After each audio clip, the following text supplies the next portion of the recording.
지역의 현안을 시시각각 다뤄보는 헬로 이슈 토크 시간입니다. 최근 전라남도 행정감사에서 지역 화폐의 부작용에 대한 지적이 이어졌습니다. 개선이 시급한 일부 상품권강 등 부작용에 대한 대책들을 놓치고 있어 많은 우려를 낳고 있습니다. 지역 화폐의 본 취지는 퇴색되고 할인율 차익을 노린 불합리한 일들에 대한 재발 방지 대책이 마련되고 있는데요. 이와 관련된 이야기 지금 시작하겠습니다.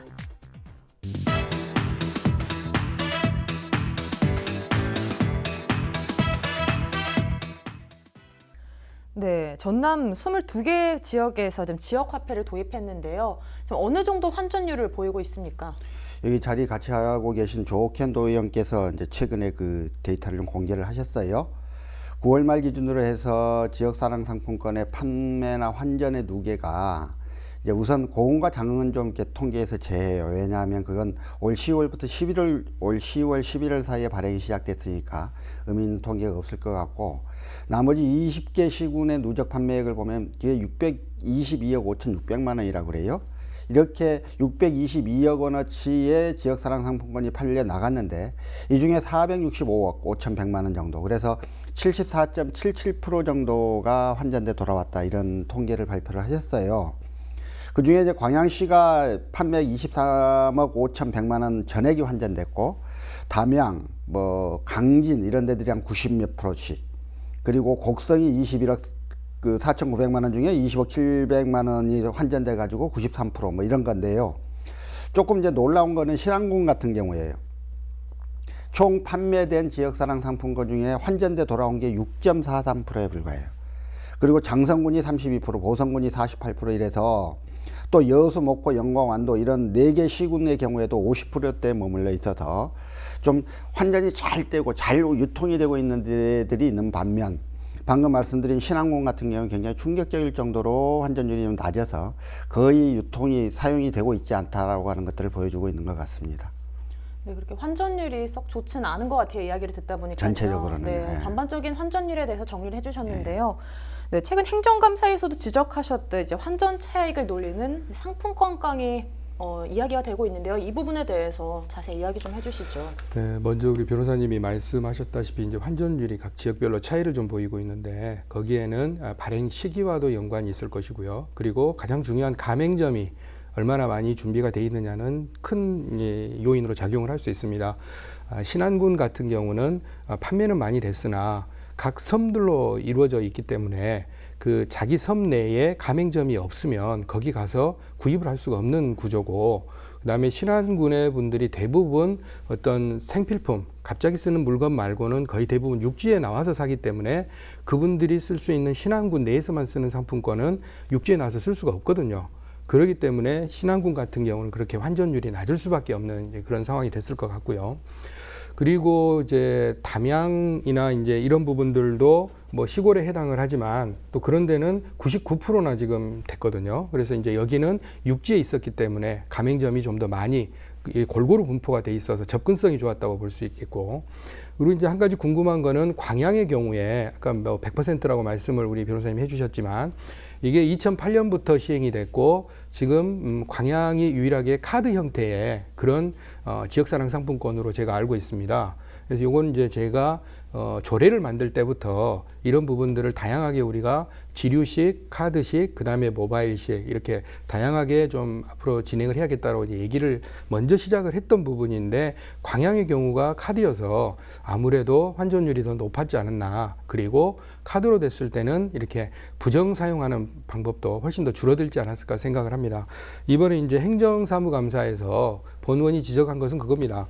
지금 도나 정부나 지자체에서는 어떻게 하면 이거를 활성화시킬까라는 부분에 주안점을 두고 있어요. 그러다 보니까 할인율을 현재 5%고 그다음에 명절이나 이럴 때는 10%까지 올려주잖아요. 그래서 할인율을 높여서 자꾸 활성화를 시키겠다라는 그쪽에 주안점을 두고 있고, 그리고 가맹점을 어떻게 늘릴 것인가, 독려를 한다, 이런 쪽에만 주안점을 두고 있지, 이 부정 사용에 대해서는 그렇게 준비를 하지 않았던 것 같아요. 하지만 더 큰 심각한 문제점은 본 의원이 보기에 지금 부정 사용이 어느 정도 이루어지고 있는지 그 조사마저도 제대로 되고 있지 않다는 게 사실은 문제의 심각성인 거죠. 그래서 저는 그렇게 생각을 합니다. 이번에 행감에서도 행정이 선도적으로 앞으로 나가야 되는 것인가 아니면 어떤 문제가 생겼을 때 자꾸 뒤따라가야 되는 것인가라는 질문을 했던 적이 있는데 이 상품권의 차익을 노리고 많은 투자들이 이루어진 것 같아요. 예를 들어서 이곳 목포의 경우에 보면 2달 사이에 84억의 지역사랑 상품권이 팔려나갔거든요. 그리고 현재 한 60% 정도의 지금 환전율을 보이고 있는데 지역의 전통시장이나 소상공인들에게 가서 물어보면 그렇게 지역사랑 상품권이 지역 경제에 어떤 유발효과를 주고 있다, 따뜻함이 있다라는 얘기를 들을 수가 없어요. 사실은 본 의원도 지금 조그마한 소상공인인데 저도 가맹점입니다. 하지만 지역사랑 상품권이 지금 한 장도 들어오지 않는 그런 경우거든요. 그래서 분명히 이거는 카드나 이런 형태가 아니고서 지류로만 유지를 했을 때 이렇게 차익을 노리는 부분들이 많이 생길 수 있다.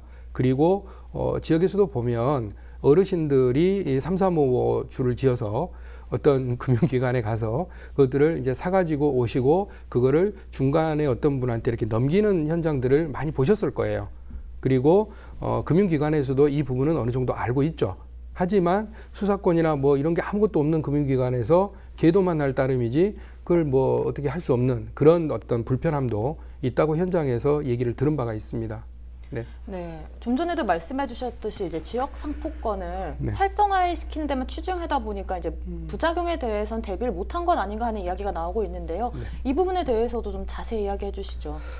지금 우리가 전남도 같은 경우 올해 2019년 할해 지역상품권 발행 지원비로 국비가 6억 3,300만 원이 들어왔고요. 그 다음에 도비가 15억 400만 원이 들어갔습니다. 이것은 상품권을 만드는데 들어가는 돈과 그리고 할인을 하는데 들어가는 부분을 보조해주는 그런 거거든요. 이런 이제 막대한 금액이 들어가 있고, 그리고 전라남도는 이 새천년 상품권 발행 기본계획 수립을 위한 연구 용역을 5천만 원을 들여서 연구 용역이 올 7월에 맞춰졌습니다.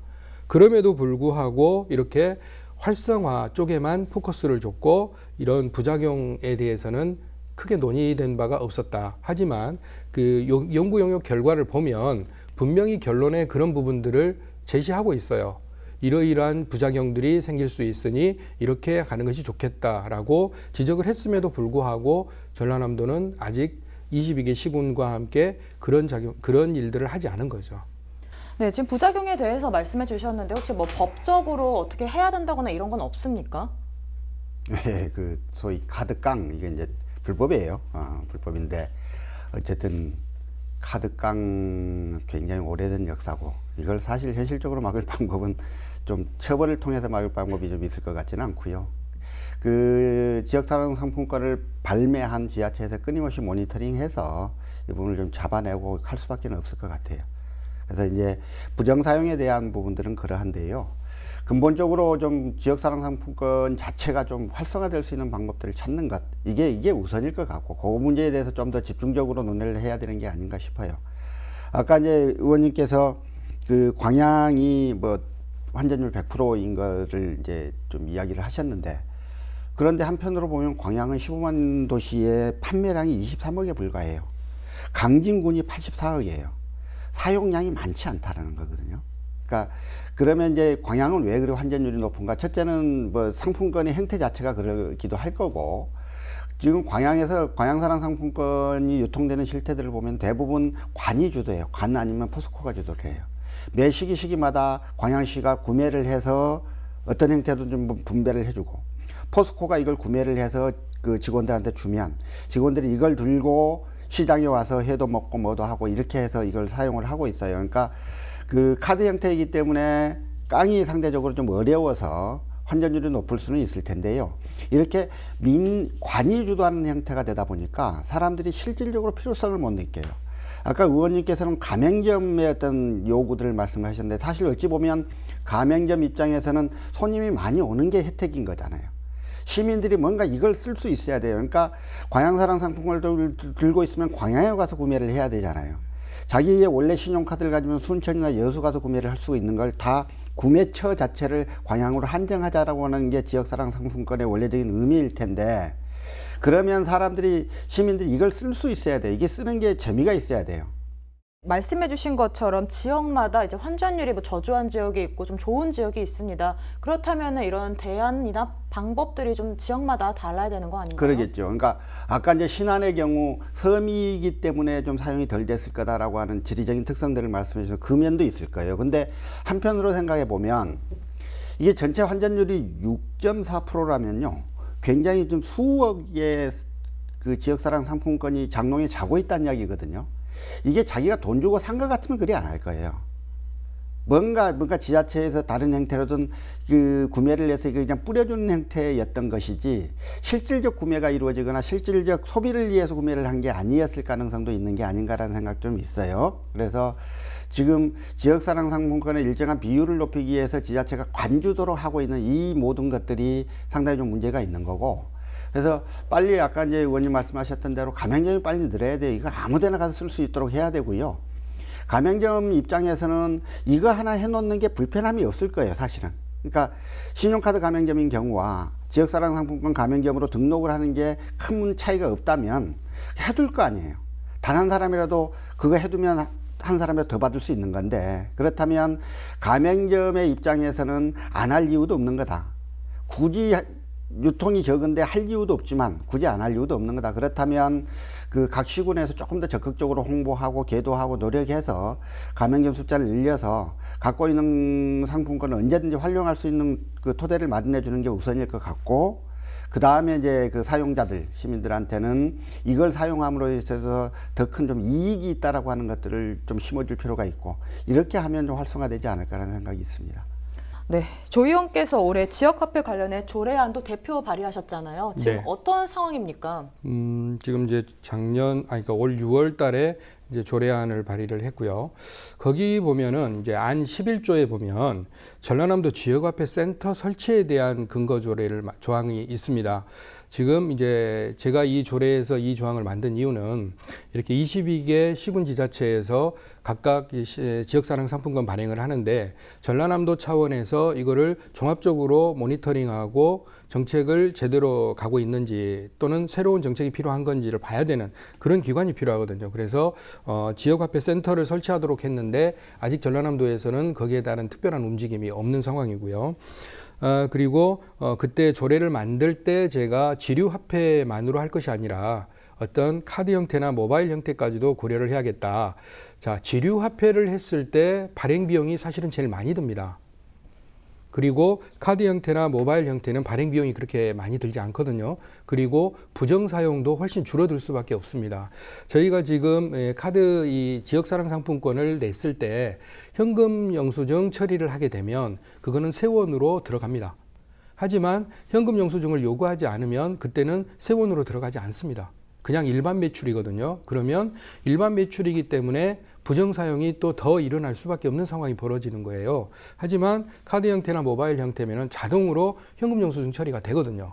그렇기 때문에 그 부분도 좀 줄어들 수 있을 것 같고, 아까 우리 변호사님께서 말씀하셨던 신안군의 경우에는 지금 1회 50만 원에 연간 500만 원인가요? 그 정도 수준으로 상품권을 살 수 있습니다. 지금 현재 4% 할인율 적용하고 있고요. 근데 이제 문제는 가맹점이 신안군의 그 넓은 섬들 중에 370여 개밖에 안 됩니다. 그렇기 때문에 그 이유는 지역에 계시는 어떤 소상공인들은 연세가 좀 있으시는 시골의 분들인데 이 부분들이 복잡한 거예요. 가서 이걸 받고 다시 또 가서 환전을 해야 되고 이제 이런 불편함들이 있기 때문에 그분들이 가맹점을 신청을 하지 않는 거죠.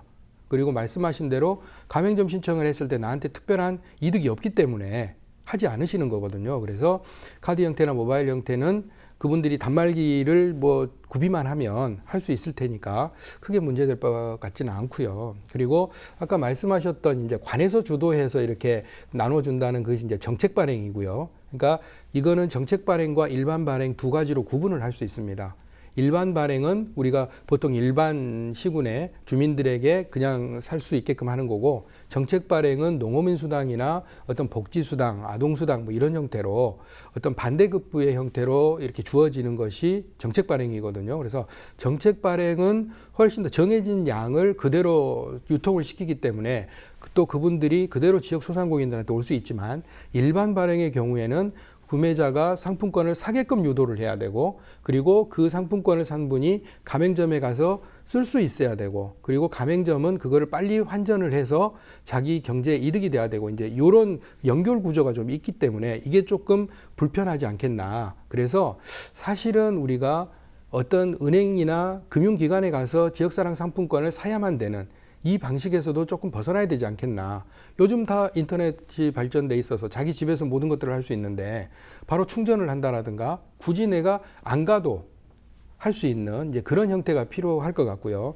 정책 발행의 경우에는 금액이 정해져 있다 보니까 10만 원이나 20만 원 이렇게 한정이 돼 있지만 일반 발행의 경우에는 그렇지 않거든요.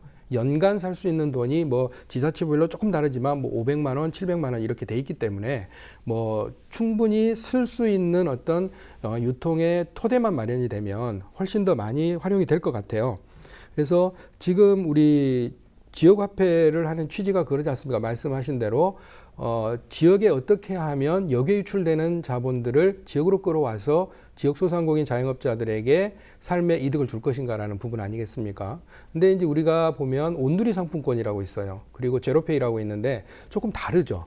제로페이는 소상공인들의 카드 수수료를 깎아주기 위한 거고 경감시키기 위한 거고, 온누리 상품권은 역시 전통시장이나 소상공인 자영업자들한테 쓸 수는 있지만 전국적인 사용처고요. 딱 이 지역사랑 상품권은 자기 시군 지자체에서만 쓸 수 있는 거 아니겠습니까? 우리 전라남도가 지금 연 3년간 추이를 보면 지역에 역에 유출된 자본이 11조에서 12조예요.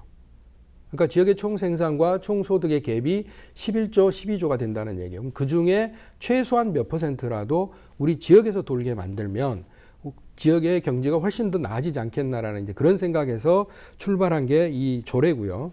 그래서 조례에서 얘기하는 이 형태의 다양성 반드시 따져봐야 될 것이고, 그리고 이걸 컨트롤할 수 있는 지역화폐 센터 반드시 만들어져야 된다, 그렇게 보고 있고요. 네, 이제 지역화폐에 대한 전반적인 내용에 대해서 오늘 두 분과 이야기를 나눠보고 있는데요. 지역사랑 상품권의 성공적인 정착과 또 이제 부작용을 최소화하기 위해서 앞으로 어떤 노력을 좀 해야 할까요? 네, 지금 보면은 구매자들이 손쉽게 지역사랑 상품권을 살 수 있어야 될 것이고요. 그리고 가맹점에서는 지역사랑 상품권이 유통이 되는데 불편함이 없어야 될 것이고, 그래서 소비자, 구매자 모두 다 어떤 이득을 찾기 위해서 또 활성화시키는 방안들이 필요하겠죠. 그래서 말씀하신 대로 홍보 필요하겠고요. 그다음에 가맹점 확보도 필요하겠고, 그리고 지금 단순히 할인율만을 높여서 어떤 활성화를 시키겠다는 정책보다는 다양한 루트로 이 소상공인들을 살리기 위한 게 원래 취지의 목적이었기 때문에 그 부분에 포커스를 맞춰서 해야 되지 않겠나, 그렇게 생각을 합니다. 그래서 우리 행정이 처음에 예견을 하지 못했다, 부작용에 대한 예견을 하지 못했다고 하는 거는 행정에 좀 무기력함이 될 수 있겠지만, 예견은 했지만 대비를 못했다, 이건 정말 잘못된 일일 거고요. 예견도 됐고 대비를 못했는데 이제 조치마저 못한다, 그러면 그것은 실패한 정책이 되는 겁니다. 앞서 우리가 말했다시피 지역사랑 상품권은 어떻게 하면 지역 내에서 역에 유출이 되지 않고 그 돈들이 돌아서 소상공인 자영업자들의 삶을 더 윤택하게 할 것인가라는 그 원래 목적이 있기 때문에 그 목적은 정말로 좋은 목적이지 않습니까? 근데 이 좋은 면을 보질 않고 우리가 일부에 있을 수밖에 없는 그런 어떤 환전의 문제, 그 다음에 불법 사용의 문제, 이런 부분들만을 자꾸 부각시켜서 이것은 잘못된 정책이다라고 하기에는 너무나 아쉬운 정책이거든요. 그래서 이 제가 말씀드린 대로 시스템상에 어떤 문제가 있는지 다시 한번 챙겨봐야 될 것이고, 그리고 부족한 부분들이 있다면은 그거는 다시 빨리 우리가 개선을 해야겠죠. 그래서 최소화하기 위해서, 부정사용 최소화하기 위해서는 지자체나 도에서 꼼꼼한 관리가 더 필요하다고 보고, 우리 그 지역민들도요 생각을 좀 바꿔주셔야 됩니다. 이게 내가 투자를 해서 단기 이득을 보는 그런 목적이 아니라 내 이웃들의 삶을 윤택하게 만드는데 정말 필요한 정책이다라고 좀 인식을 해주시고, 부작용 사용 안 할 수 있도록 본인의 어떤 마음가짐도 좀 필요할 것 같습니다. 네. 네, 이제 지역화폐의 본래 취지나 목적을 달성할 수 있도록 관리가 좀 철저히 되길 바라겠습니다. 오늘 이야기 여기까지 나눠보도록 하겠습니다. 두 분 고맙습니다. 지역화폐의 활발한 유통을 위해 구매자와 가맹점주들에게도 혜택이 주어지는 전남안에 특화된 방안 마련이 필요할 것 같습니다. 지금까지 헬로 이슈토크였습니다.